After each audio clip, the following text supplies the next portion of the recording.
अस्सलाम वालेकुम, सत श्री अकाल, नमस्कार एंड गुड आफ्टरनून। क्या हाल है आप सबके। आज मैं इंटरव्यू कर रही हूँ बहुत ही अहम टॉपिक पर और मैं इनके ऑफिस में आई हूँ। Let's talk with mister Julius Omwar. How are you sir? I'm good. How are you? Thank God. Good. Thank you so much for your time, because I know you're a very busy, very occupied person, dealing so many cases in every field. Thank you so much. You're very welcome. So now today we're going to talk about why people would love to have Canadian immigration. Why they are crazy for Canada. Why, sir? Mm-hmm. What is in Canada? Right. So as you know, the nation of Canada is built on immigration. Mm-hmm. If you go back in history, the people that sort of first came here to establish this country Mm-hmm. or build this country came from Europe, Mm-hmm. but they found the First Nation communities here. So historically, this nation is really built on immigration. But even more important, the government of Canada needs more people to come and live and be able to work here because we have a very large country, but with very few people. Mm-hmm. There's a policy of multiculturalism where the government feels the need that for Canada to remain competitive as a first world economy, it needs expertise and skills from everybody from all over the world. And this is one of the reasons that actually drives Canadian immigration. It's a very welcoming and friendly country and very open to all peoples from all parts of the world to come here, have an opportunity to live here, work here, study here, and bring up their families here. Mm-hmm. Second question, is it that easy to just apply for an immigration and complete all the questions and file it? Do you think it's easy? I wouldn't say easy is the word. There is a process, Mm-hmm. and each of those. So within the process for immigrating to Canada, there are various categories for immigration, Mm-hmm. and in each of those categories, there are requirements, legal requirements by the government of Canada. So any person, any candidate who fulfills those requirements for that category would then be able to apply and therefore be able to be eligible. So for example, we can talk about some of the categories. So for example, we have the skilled worker category, which looks at people with a minimum of a bachelor's degree a bachelor's degree, for example, have 3 years of work experience, can speak English and can write an IELTS exam to confirm that. And okay, wait a minute, sir. We're going to do it slowly, Okay. because this is very important question, Okay. very important thing you are Yeah. telling the people. Yeah. Yes, so number one, what? Yeah. So the skilled worker category is just one category. Mm-hmm. There are 6 other categories or 7 we can talk about. But a skilled worker, you're looking at someone who is between the age of 21 to 29. Okay? Age of 21 to 29. Okay. For skilled workers. Yeah, this is a skilled worker category. So 21 to 29 Okay. has at least a bachelor's degree. Bachelor degree is important. Yeah. Okay. Has at least Somebody they are between 20 to 29, but no bachelor degree, so they won't be able to apply. No. So those who don't have degrees may have a 3-year post high school diploma. Okay. They may qualify as well. That's a minimum requirement. But typically, if you're looking at a higher chance of success, you're starting off with at least a bachelor's degree. Okay. 21 to 29 is the ideal age. Now, you can apply up to the age of 30, but from 30 onwards, you start losing points. So 30 to 35, you're losing points for that age category. How many points important? Well, okay, so overall, so let's start with, there are 5 things the government of Canada looks for, and out of those 5 things, you get points. So one is age, language, which is English or French, or both, okay? Work experience, Okay. at least 3 years work experience. So suppose somebody is cook, right, or hairdresser, Okay. and they have more than 5 years experience in their field, right? They are running the restaurant over there, or they have a beauty parlor salon over there, but they are 30 plus.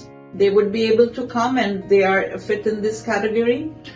Not in this category. There's another category for what we call the trade skills categories. Oh, trades. So the trade skill category is for people who may not have a university degree, but have a trade or a technical skill. It could be in culinary services, like say being a chef, for example, or technical services like a plumber or a mechanic. That's a trade skill class.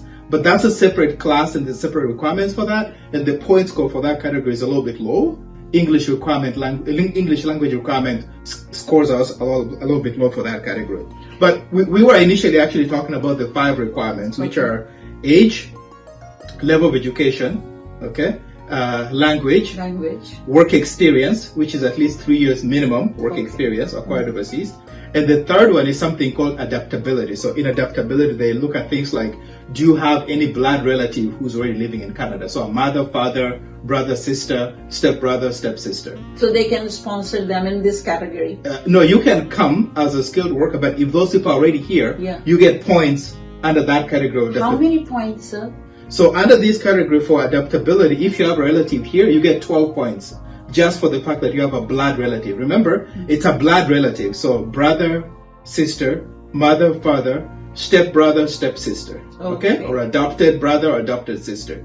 Yeah, so under these five key points we spoke about, based on those, you look at each candidate. If they meet the minimum criteria and they score the right points, then they'll be eligible to apply to come to Canada. So the first thing we do when a candidate is interested is we do a score test. We actually score them on those 5 areas. If they're married, we actually request that they send us their CV and the CV of their spouse as well. So we do a family, basically it's a family assessment. Somebody has 4 kids, wife, but wife is not that much educated or she's not working. Usually in India and Pakistani, only the man is working and mostly the wife are sitting home and doing cooking and taking care of home. That's it. This is their job. So would they be able to join this category or no? Yes, they will still be eligible because one of the things that is looked at as well to, let's say if the husband is the one applying, so for the sake of conversation, he becomes the principal applicant, the wife and the children become dependents. Now, he gets points for the wife's level of education. So even though she's a housewife, we ask, what was her highest level of education? Maybe she has a bachelor's degree, but she's become a housewife, or she has a diploma, or has a master's degree, but stays at home. That education level that she has earns the principal applicant, in this case the husband, points as well. I see. Right. Okay. If somebody has the nurse, she is like a person. I know one person. He got married to a girl. She's a nurse. So he will get the points. Absolutely. Because she's a nurse and she has some level of education, and her skill could be useful in Canada as well in the future if they immigrate together. So there's value in her as well. I see. Right. But if the woman, like a wife, is not like only high school she did, so what's going to happen? So high school level education may not count very much in terms of points, but that is still considered. But more important would be whether the principal applicant, in this case the husband, meets all these 5 criteria, and whether based on those 5 criteria he's still able to score those high points. So what I've seen from experience is the younger the age of the applicant, the better. So 21 to 30 is really the ideal age. We still have people... Wait a minute. So I have to point it out that the young age is better than you are waiting 30 or 35 and 40, right? That's right. So you should start now. Whoever is watching and you are 25 plus or 21 plus, that's the right time now to contact Mr. Julius Omware, and you can file the immigration file, right? Absolutely. And then later on, maybe next episode, we're going to discuss the fees and all other procedure. Absolutely. But this point you said, the skill category is very important, right? Yeah. So now, go ahead, sir. Yes, I have to take a break time to time. Okay, great. So the other thing that is important to mention is, so apart from age, so the ideal age, as we've said, is between 21 to 29. I just wanted to add that you could still qualify even beyond 30. So, but to note that between 30 and 35, the farther you get to the 40s, you lose more points on age. Oh, yeah. So it becomes risky, especially after 35, your chances of actually qualifying become less and less and less up to the age of 44. Now, after 44, you don't get any points for age at all. So anybody who is 44 and above, I wouldn't ask them to apply at all, because most likely they'll not succeed, they'll not be accepted by the government of Canada. The government is looking at people sort of within the 20s and 30s working age, because they're still able to contribute highly to the economy here.